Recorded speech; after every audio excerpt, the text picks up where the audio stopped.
while obviously the Palestinian people have been victims of Hamas in many ways too, since they were elected in 2006, and then since they stopped elections from happening, and since Hamas began oppressing them around that same time, there is a group of Americans, a sizable group, that do not understand.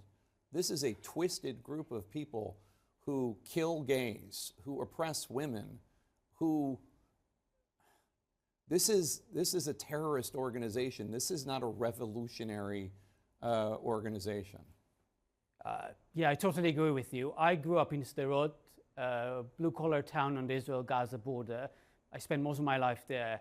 I served on the Israel-Gaza border as well in a unit called COGAT, coordinating with the Palestinian Authority and the international community to reduce the stress and suffering in the Gaza Strip. But I know Hamas is not a friend of the Palestinian cause. I know it's not a friend of Israel, definitely not a friend of Israelis, and it's not a friend of freedom and liberty. And for that reason, it's an organization that should not be allowed to exist after this horrific war. But for me, my priority right now is not Hamas.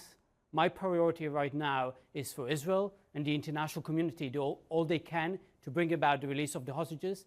And I'm talking as well about putting pressure on countries like Qatar and Turkey to understand there is a cost for their policies and their interaction with Hamas, to put pressure on countries like Russia and Iran, to put pressure on the UN and the ICRC to do their job, the humanitarian mission, and fulfill that humanitarian mission to visit the hostages and provide the medical attention.